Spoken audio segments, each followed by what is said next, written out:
about digital citizenship. So on this panel, we want to represent different sectors. So we have Dean Alexander representing nonprofit, Mark Babick representing business, Jeremy Bond representing the perspective of a parent, Adam Moore, is Adam here? Adam, come on up. Adam Moore representing he's a therapist. Kemi is going to bring in our international perspective. Carrie Rogers-Whitehead will talk about STEM.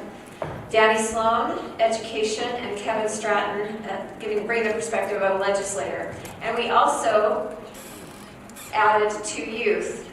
Unfortunately, I didn't get it out on the slide. So my apologies to Becca Linford and to Corinne D. Corinne is an elementary school student. Becca is a high school student. So they will be bringing perspectives from 2 different age groups.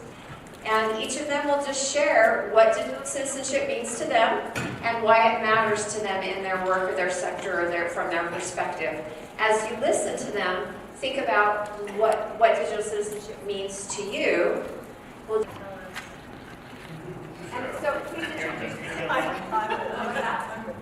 She's asking if there'll be a one. No, we actually have, where's Aubrey? So she's back there, she'll give you one. Okay, all right. All right. I'm Danny Sloan. I'm a trainer for the Utah Education Network, and I'm president of the Utah Coalition for Educational Technology. And I also teach pre-service teachers at the University of Utah. And when I'm talking about digital citizenship, a lot of times I'm talking about storytelling and encouraging educators to tell their story. A lot of times what we hear of education is really, really negative. And it's not necessarily what's actually happening in classrooms. I hear from parents a lot like, oh, education is broken, but my kid's school is great, right? Because we all know what we know. And I think teachers tend to be some of the most humble people. And so they're not necessarily out there bragging and sharing all the wonderful things that are happening in their classrooms. And so a lot of what I do when I talk about digital citizenship for teachers is encouraging them to model. And we forget about that a lot. I have a lot of teachers say like, oh, I'm a great digital citizen. I never cyberbully ever. In fact, I'm not even on Facebook. And so we talk about where we take it back to what citizenship is, and that there's an element of participation when it comes to citizenship, right? So if I were outside and there was trash on the ground and I walked past it, would that be being a good citizen? Probably not. What about if I chose not to vote every single year? That's probably not being a great citizen either. And so we talk about to be a good digital citizen, you have to participate as well. You can't just stay off of it and say that you're a great citizen. So I try and get teachers to choose a social media platform to share the great things that are happening in their classes. And a lot of times that looks like having a student help them. Okay, and it's okay that our students are experts in social media, because they are. I always say that they're probably going to be more adept at this forever than you will, and that's okay. And I taught 4th grade, and when I was in the classroom, we had a 4th grade Twitter account. And each day, our PR person, or the class tweeter, had to tweet out, before morning recess, at lunch recess, and afternoon recess, what was going on during the day. And then they put their initials, so we made sure we kept our students' names anonymous, but our parents who followed the account would know, if DS was me, and that would be really exciting.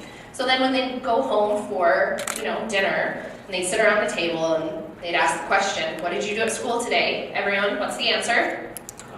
Nothing. I didn't do anything. We sat around and stared at each other. It was boring. Yeah. Mom and Dad would say, oh, really? Let's look at your Twitter feed. Oh, you made sedimentary sandwiches today in science. And they would have something to talk about that was positive so that they could really bridge that gap between home and school.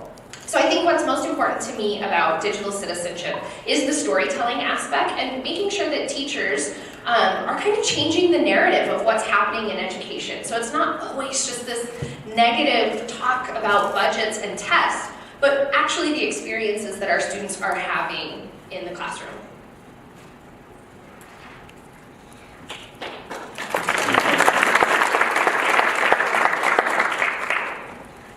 Okay, my name is Kemi. I'm from Nigeria, and I'm from a country where technology adoption is just kind of, we're still on the beginner's level. And I think for me, digital citizenship is knowing how to use technology appropriately. And it's very important. I believe, as an educator, I work with the Faculty of Education at the university also. We train pre-service and in-service teachers. I'm actually in the educational technology units. And so besides working in university, I also help schools with technology integration. We really don't have much of the issues we have in the Western world because we have just very few schools who have the one-to-one initiatives. But we have our kids having access to mobile devices, phones, and thanks to China, these phones are cheaper and more accessible, and we have internet access becoming cheaper for people to access. Look, we have people going online, and I think it's important at this point in time that we begin to teach them what to do when they go online. In Africa, we have this proverb that says that it takes a community to raise a child. And so I'm happy about what's happening here today because everybody has a part to play in raising up a child in the digital space. So there's the aspect for the school to do, but there's also the place for the parents and even the technology providers. And so it's important that we have this discourse, and especially for us who are just, so that we don't have the problems that some of the Western country who are more advanced already have, and we can nip it at the bud if we, at this initial stage, begin to drive this digital citizenship, teach respect, because it's not a that, you have, we're discussing this morning, and sometimes we forget that we are creating a personality with what and how we use the digital space. And sometimes, because these kids don't know, they are developing a digital footprint that one day somebody is going to use to judge who they are. You come out of school and you're sending an application, and your employer is going through your profile, wanting to know, this is what you have on your CV, but is this who you really are? And it's very important that they know this and they deliberately place positive footprints on the digital space. So I think digital citizenship, literacy is something which we would embrace, and I'm happy that this discourse is here. I'm happy to be here, hoping to learn a lot and see how we can begin to drive this discourse also back in our country, and hopefully with the schools I work with and even at my university to see how we can introduce the digital literacy course even as a program and in my school. And I'm sure that it will a lot of way, it took a long way in helping us use technology appropriately, and so we don't have, because right now we have a lot of bad rep where technology uses. I see it, even for adults, kids, everybody just believes that they can say what they, because they think they don't have a face to the space, so that they can say what they like, do what they like, and think they can get away with it, not realizing that they're actually building a profile for themselves. But I believe with change, with this kind of discourse, with whatever I learned from here, a little change in my own little corner ripples over, and then we have a larger effect of good use of technology. Thank you. Hello. We offer a holistic, intensive digital citizenship summer camps, workshops for students. So, did you go in now? So we offer these to students, and Michelle asked me to come here to talk about STEM, because we have had this conversation before. What's the relation between STEM and digital citizenship? How do they work together? Often we see kind of STEM over here, digital citizenship over here, a little more separate. And we had thought where is the connection there? There was a connection, but it was hard to figure it out. But we actually created pre- and post-test surveys from our camps. So we wanted to know what the relation between STEM and tech careers if you were more better digital citizen.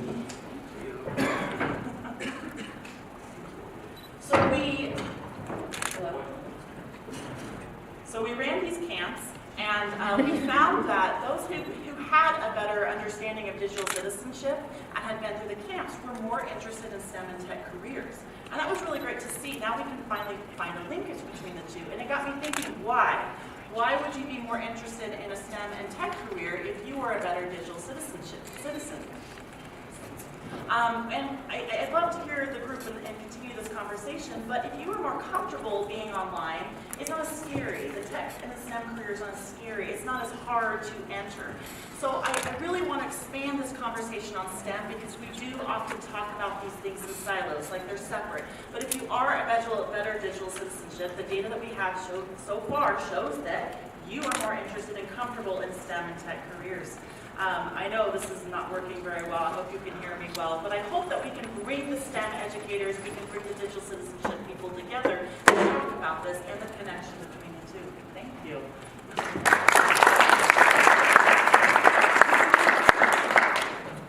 So my name is Becca Linford. I am a student at Mesa Preparatory Academy in Linden, and what I want to talk about is about being a good citizen, especially because this past Monday, my math teacher became an American citizen, and I started to think about what were the requirements, and I looked it up, and one of them is having a good moral character, and so I thought about that as necessary in the digital realm as well, because the digital world is just as much as our world as real life. I think if we're, sweet. I think that if we are, oh wow, what's my having good moral character online is just as important because so much what I see in high school is all of what we do is connected with what we see online. A lot of our conversations happen with what we saw on Instagram or Twitter, and so if we're being two-faced, being a different person online as we are different from who we are as a person, there's a disconnect, and I think that the community that we can create in high school can crumble a little bit because of that. So I find that having that good character and knowing how to strengthen and build other people through technology is how we can have better digital citizenship, and that's why it's important to me.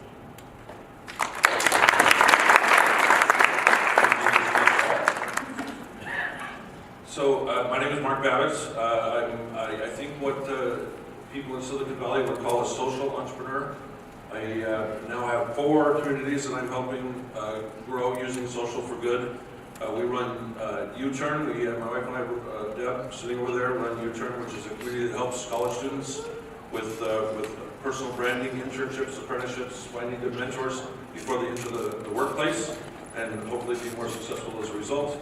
We're launching ForwardHeroes.org, which helps our military veterans transition to their civilian careers. A huge problem right now with the divorce rates, suicide rates, unemployment rates. We have a workplace leadership site called WorkIQ, which one of our tenants is corporate social intelligence. And now we're helping the business side of the Digital Citizenship Institute make this even more global and bigger and more fruitful. So why did I tell you all that? Because I'd like to think I'm one of those old white guys that's actually living and breathing social for good. It was an accident. They drugged me into using social and digital media, kicking and screaming. It was certainly not in our business plan, but it's the way it worked out, and we haven't looked backwards since. So what's most important to me is this. As my table knows, I coach a lot of sports and a lot of baseball.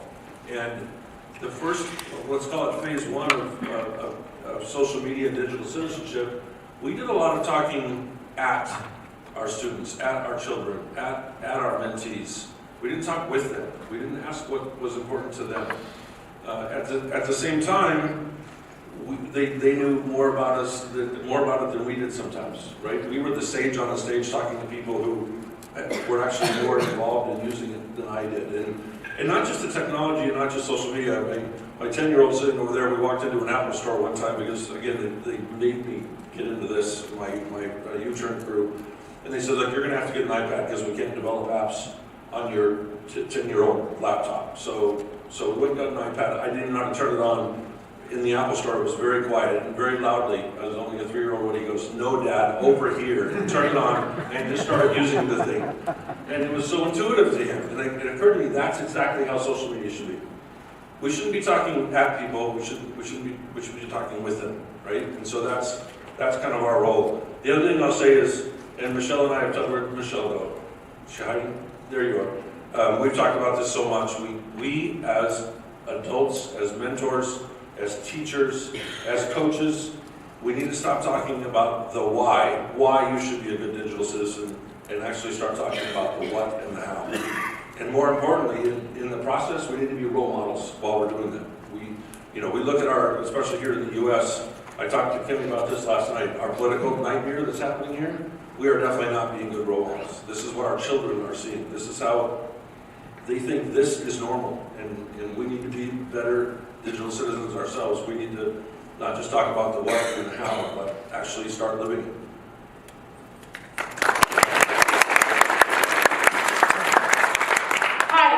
Karen D. I'm 11 years old and I'm the Chief Kid Officer of DigCit Kids.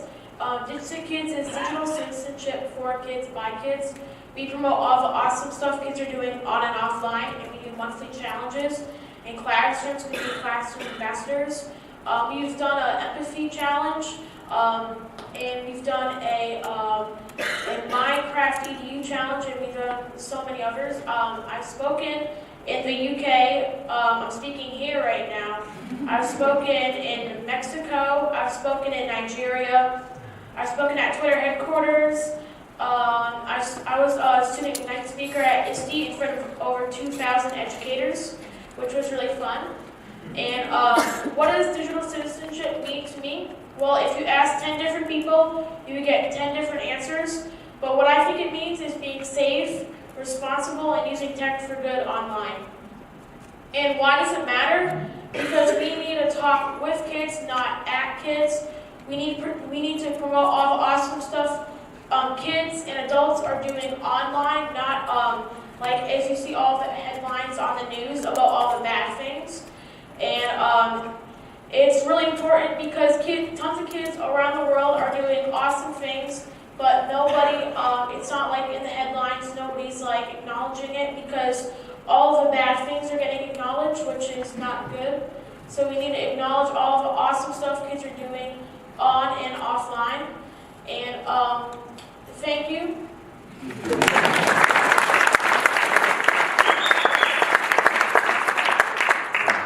4 minutes really goes fast. I second everything Corinne says as well as everything everybody said.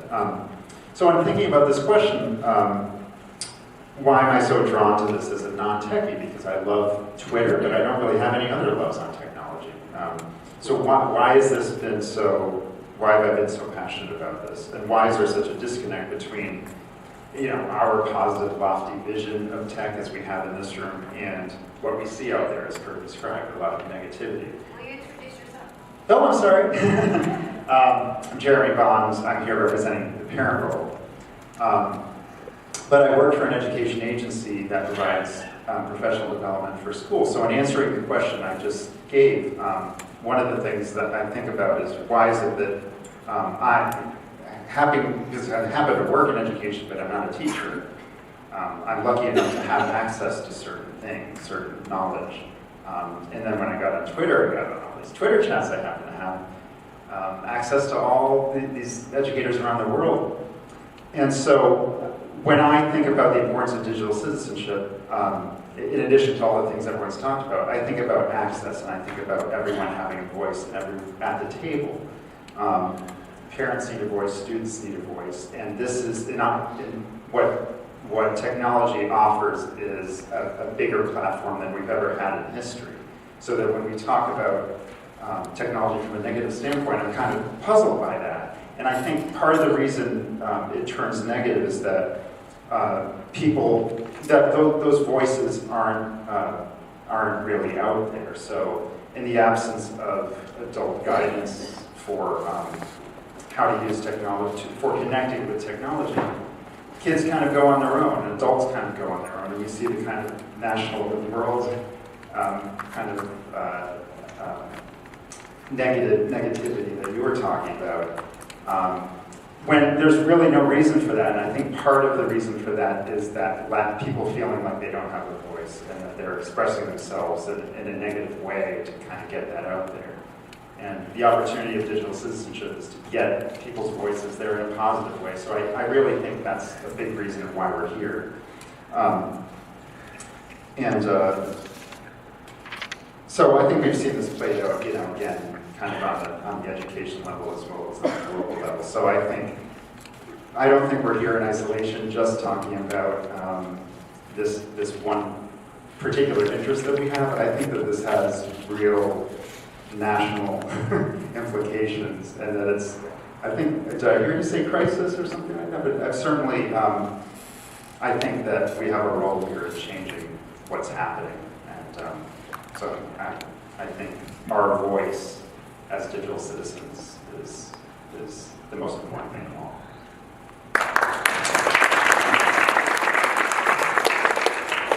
Hi, my name is Dina Alexander. I'm the president of a nonprofit called Educate and Empower Kids. We started out a little more than 4 years ago, and we started out just talking about online safety to parents, helping parents talk with their kids, and particularly about the dangers of pornography.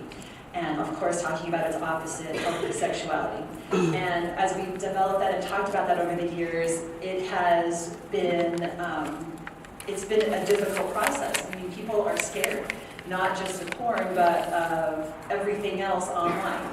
So we have a lot of parents coming to us in fear, in terror, not knowing what to do, feeling like they have no voice, and they're not sure where to start with their kids. It was about a year ago. I was talking with Michelle and just kind of doing some research when she first introduced me to the term digital citizenship.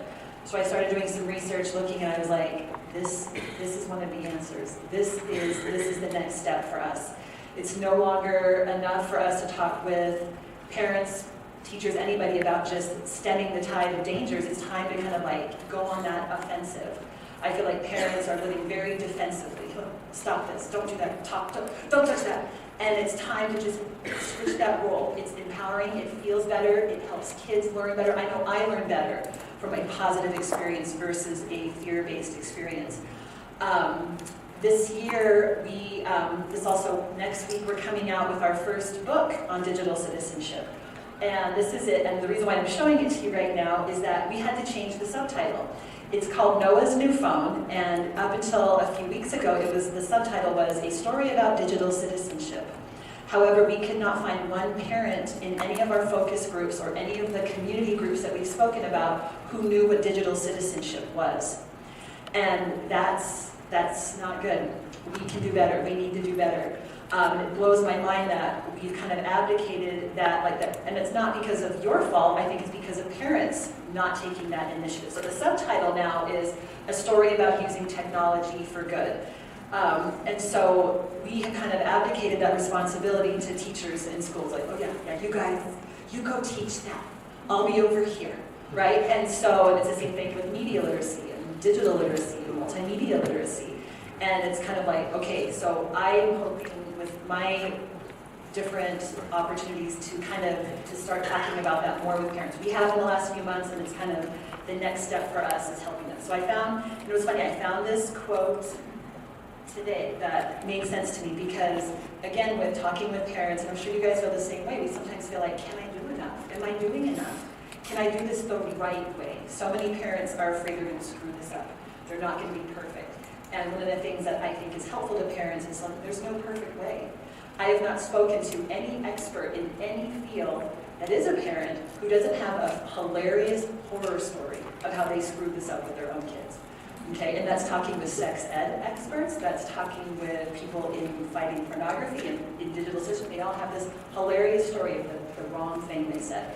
So I found this quote this morning. It's from Tolkien, and it's from, I'm not a big Tolkien person, but this is from The Return of the King, and it says, "It is not our part to master all the tides of the world, but to do what is in us for the succor of those years wherein we are set, uprooting the evil in the fields that we know, so that those who live after may have clean earth to till."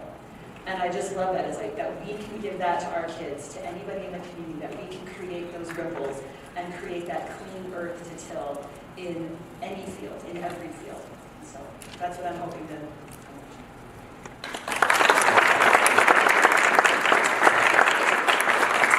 Hello there. I'm Adam Moore. I'm a marriage and family therapist. So 25 years ago, I was born. No, I'm just kidding. I was 15.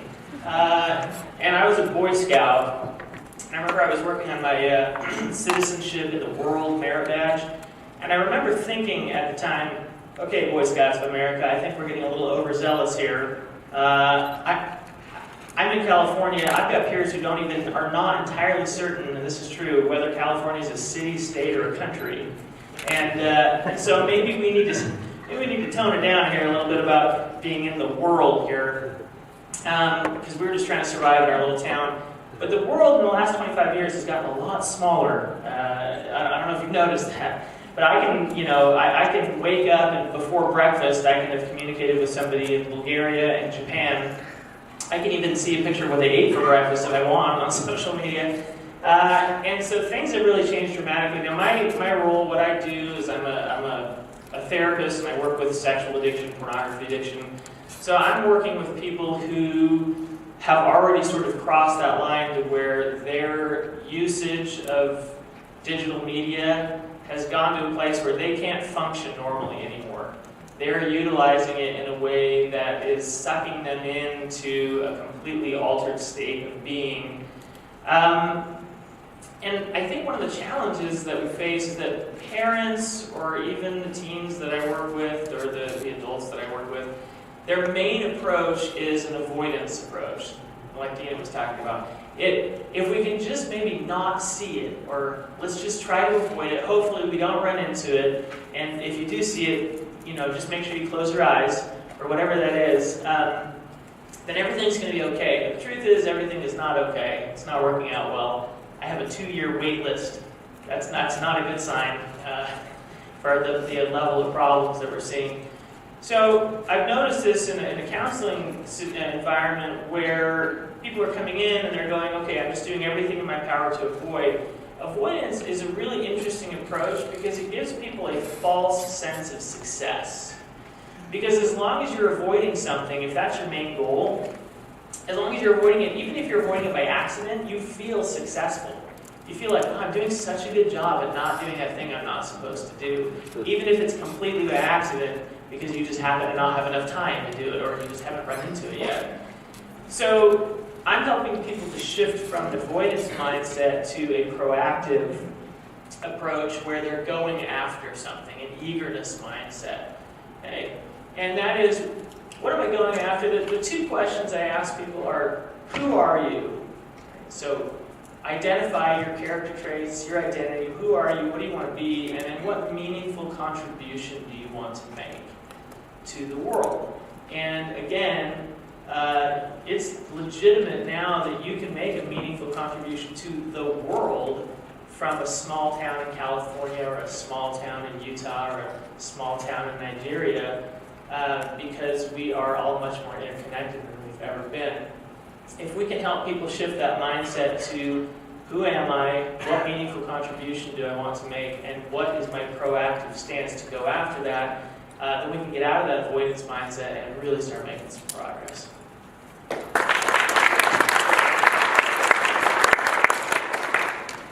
It's good to be with you today. And my name is Kevin Stratton. I have been asked to be here, I believe, because of my role in the government. I'm a member of the state legislature here in the state of Utah. I'd like to talk briefly about a bill that we worked on and was passed in the 2015 general session. It found its roots in 2013, 4 years ago. There was in my area that I have the opportunity to represent, we had a fairly innocent interaction in a negative way with technology in the school.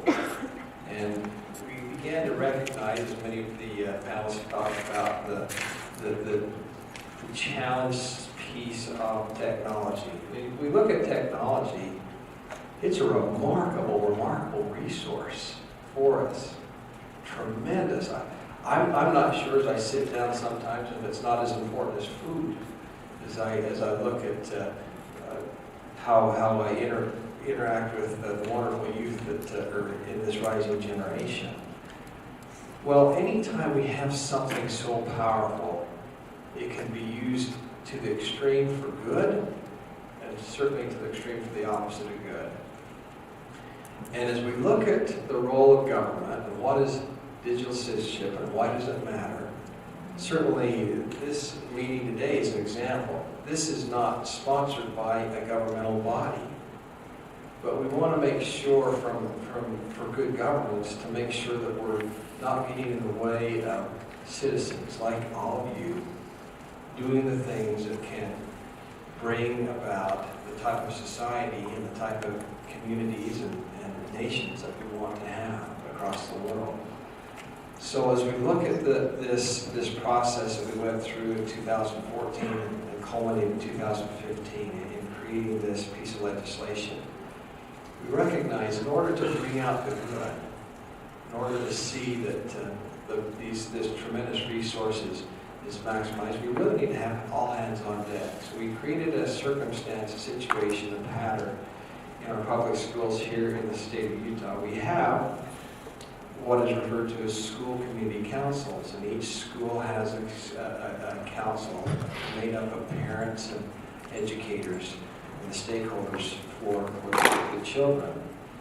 And we ask that they be empowered and they be given resources to begin to look at the opportunities and create positive direction with technology and put up some safeties safety nets to protect the non-positive use of technology. The title of the bill, House Bill 213, was Safe Technology Utilization and Digital Citizenship in Public Schools. It's what I call a piece of legislation of first impression. We couldn't look to any other piece and done. First of all, the name. We wanted to make sure that it incorporates that there is safe technology. It can be safe, but we need to utilize it for the good and the benefit of all that are involved. And then we came up with this notion, in working with some great minds, many of them here in the room, digital citizenship. What does digital citizenship mean? And for the first time, we put into code the definition of what digital citizenship is. And I'll just share this with you. And that's why does it matter and what is it? It says digital citizenship means the norms of appropriate, responsible, and healthy behavior related to technology use, including digital literacy, ethics, etiquette, and security. So for the first time, we had a definition codified that we could build on. Certainly, nothing is perfect from the beginning, and it evolves, and it's been wonderful to see what's taken place. Why is this important from a governmental perspective? Well, a governmental body is charged with the health, safety, and welfare of the citizens. The government is not to rule the people, but is of the people. And as we look at that critical role, there's certainly aspects of health and safety and protection. The safe technology, digital system deals with people, but there's also economic issues and a great, all the utilization of that wonderful resource comes into play as we look at the opportunities and the roles that we can have technology play in making our life and our interaction with one another enhanced and bring to the fullest of what it can be. So quickly, that's the short summary, and thank you for the opportunity to be here today.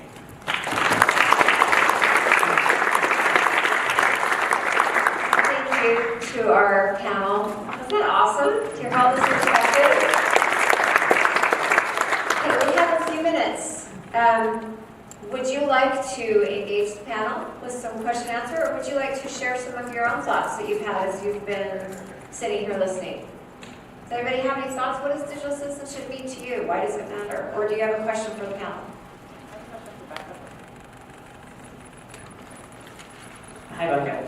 I teach a digital citizenship class at the school that I teach at. And so what is your number one piece of advice of how we end the disconnect of how we act in person versus how we act online?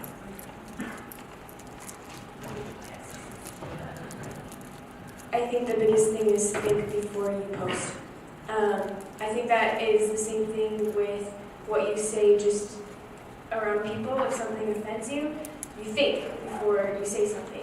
You think before you act. And I think it should be the same thing with social media. You think before you post. Because when you're in a very emotional place, what you post is not usually who you are, and maybe you're trying to be who you are, but but maybe taking that gap and thinking about it before you post helps, or not posting helps allow the two faces that could be created come to one.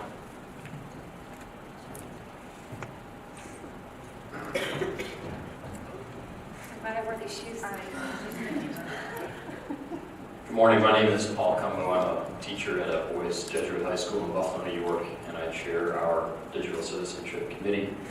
I wanted to comment on, partially in response to that last question, but one of the realizations that we've come to in working with our boys is that as adults, as teachers, part of what we're doing, probably inadvertently, is we're creating maybe what's a false dichotomy when we talk about online life versus real life.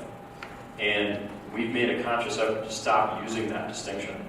And I think that it's something that's so obvious when we recognize it, and yet it's easy to miss when we continuously say what we do online versus what we do in real life. Right there, we're causing a problem. And so we've tried to be very cognizant to make sure that in our language, we eliminate making that distinction, because it really no longer is one. That's something that we found to be important. I don't know if that speaks to your question at all, but it's an observation I wanted to share. Thanks. Thanks so much. I saw another hand over here.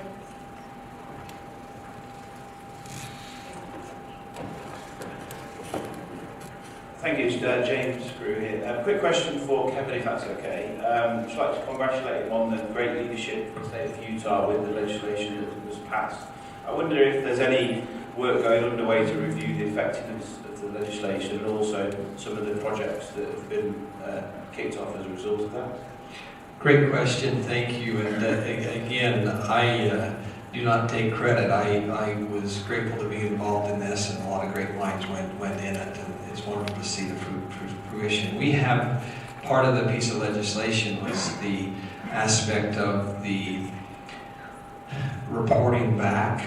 So each school community council reports to the district. We have in our state 44 school districts and about 1,000 plus schools.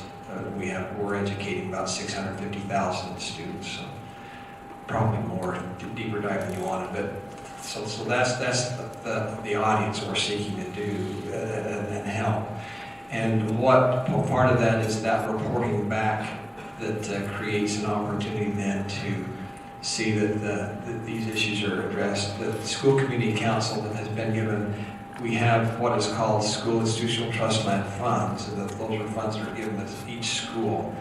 And part of the legislation allowed projects within this digital citizenship to be funded by those funds that are coming to the school. And so there's funds available as well as the community. So, and this is wonderful. I'm from New York, the digital citizenship, and across the world what's taking place, but and the teacher here, that's the courses.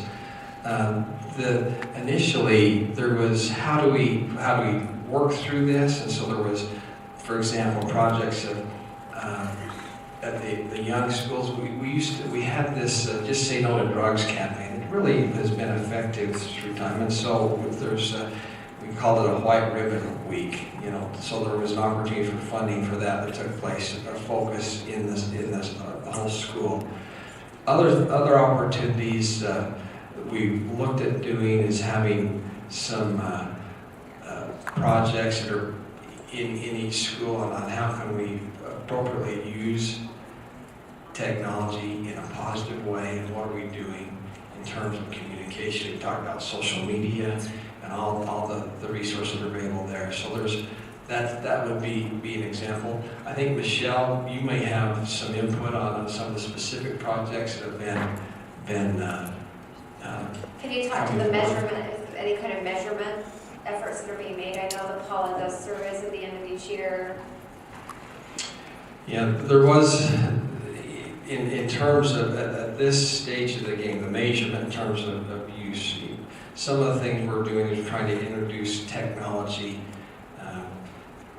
in the schools. We recognize one of the genesis of this is there are some measurements of availability and quantity of the tool that's used. For example, a handheld device for every student, for example, to help enhance their education. As we potentially have that discussion here in the state, there's several schools that is the case. And so there's the specific measurement issues that you're talking about were meant to be reflected in the evaluations of the feedback that came back from the project. So that's how I would offer that, and we probably could need to look at better ways to do it. Now, any input that you'd have today or tomorrow or this time would be very, very helpful. And this is how good legislation is created and feedback. So thank you. Other thoughts?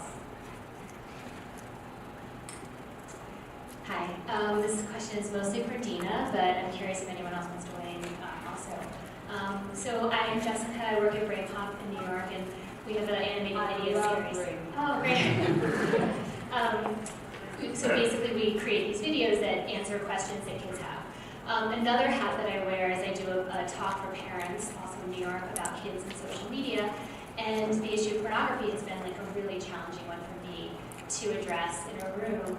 So I'm just wondering if you have any ways, or more specific ways that you've been able to like turn that fear-based approach around and have more like, as you said, Adam, the eagerness of her, a different mindset around it, create that space to talk about. I have lots. I'll give you the PowerPoints. It's mostly about, again, it's that letting go. Like, you're not going to be perfect in having these discussions, right? None of us as teachers, as parents, there's no such thing as perfection. So that is one of the first things that helps parents go, oh, okay, that's right. I just have to do my best. That's it. The second is to talk about, when you talk about porn, is you got to talk about the opposite. So I'm like, if you want your kids to know what real intimacy is and what a real relationship is, you need to talk about it. You need to help them understand what real sexuality, what real intimacy is. So that's helpful. And then of course, starting as young as possible. So like we have sex talks books. We have 30 days of sex talks, right? For age 3 to 7, 8 to 11, 12 plus. Of course, people freak out. 3 to 7? Are you kidding? And there is a pornography lesson in there. And it's like 3 points, right? It's super simple, but again, it's like, I want to be the source, right? Because we tend to believe the first source we hear, so we tell parents, be that first source. On digital citizenship, on how to behave on this, on everything. Be the source so that that again helps them feel a little more empowered. Like, that's right, okay, I can do this. And it's just baby steps. So you're not going to have one big porn talk. You're not going to have one big sex talk. It's little talks. So I think that helps parents for sure. Same thing with digital citizenship. You're not going to have one digital citizenship meeting and be like, okay, job done, right? Now you know. I look at it as like, think of how many times we taught our kids how to tie their shoes. Right? Did you just throw them a pair of shoes and be like, there you go, Merry Christmas? But that's what we do with phones, that's what we do with a lot of things, and it's kind of like, it's that step-by-step process that it's repeated over and over again. So same thing with anything, I think tech, is we just have to go, wait a second. But again, it's like Michelle talked about safety, is we have to talk about the negatives too, but also let them know, like, you can do this. Like, it's not the end of the world, and it is so important to talk about it. I could talk about porn all day, so I'm gonna just stop. All right, I'm gonna ask Adam to add, but just, I would like, Deanna, is Kristen here yet? We love you. Can you please raise your hand if you've done work in porn prevention, because I want Jessica and others to be able to see who's there to give resources. We've got Vonna, we have Deanna. Oh, this is people who have resources to share. So please raise your hand if you have resources to share on pornography prevention, okay? And Kristen Jensen from Protect Young Lungs will be here shortly. She's written a book called Good Pictures, Bad Pictures, and they just came out with a Good Pictures, Bad Pictures Junior to be able to open up conversations with younger children too. So, Adam, do you have any thoughts to add? Sure. I think the biggest fear that adults have, and it's a kind of a bizarrely hilarious fear, is that we're going to make kids curious, as if we don't want kids curious, or as if we can stop them from being curious. We want kids to be curious because that's how they learn and that's how they grow and develop. But what we want them to do is be curious with us, and we want them to be curious in a more public way. Because what happens is if they feel afraid, and what they do is they pick up on the fear of the adults. So kids are super smart. They go, uh-oh, these adults are terrified of this conversation. I'm going to go ahead and not talk about it to protect the adults from their emotions they can't seem to manage for themselves. That's what's happening with kids. Because I see them 30 years later in therapy and they're telling me this is what's going on. And so, you know, if you need to stand in front of the mirror and say pornography 500 times until it's comfortable, then you do that. If you need to, you know, do the talk with a stuffed animal or whatever, like whatever you need to do with a spouse, with a friend, as you're practicing and getting more comfortable, kids will pick up on, oh, this is totally normal to talk about. I think that's extremely important. I think that we get in our own way most of the time is the issue. So we want to encourage curiosity. We want to encourage the kids to be interested in their bodies, interested in all these topics, and interested in a way where they feel comfortable talking to the adults that care about them so they don't have to turn to pornography to be educated about pornography, or to their peers who don't know what they're talking about either to be educated about it. And so if we're comfortable and safe and it's open conversation, kids will pick up on it. And you know, I've got kids ranging from 9 down to 2, and every time my kids get on the computer at all, I say, okay, now remind me, what are the rules? And we talk about them. They say, okay, we do it in public. I say, what if you see something that looks like pornography? Well, I tell you, and we shut it down, we talk about it. So, you know, there's this ongoing dialogue, and I've got friends who do this as well, and they went through the mall one day and they saw there was a giant underwear ad in front of one of the stores, and the little girl went, "It's pornography!" You know, yelled in front of the mall, and it was like, this is cool, you know, this is cool for the kids to be able to talk about it without fear. That changes the dynamic entirely. So I'm just going to add that in working with Kevin, Epic created a site called DigCitUtah.com, and it has a ton of resources. There are a lot of resources out there, so this is one of the purposes, is to be able to connect with each other and share resources both on preventing the negative and on leveraging the positive. I will also point out that this afternoon we have a national expert on prevention science who will be addressing you, and he has some really powerful principles to teach. So any kind of addiction prevention has shared principles. So he's going to be talking about prevention science and all of the other kinds of issues that are non-digital, and we'll be talking about how they apply. So we'll have a lot to talk about there. I think we've got time for one more thought or question before the break.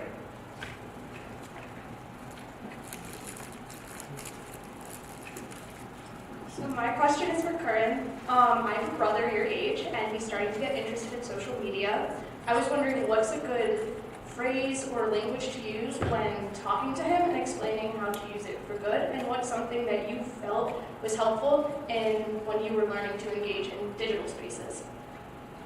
So how I actually learned was at my mom's college classes. I went there when she couldn't find a babysitter for me when I was like a little toddler, and I would do all the projects with the college kids.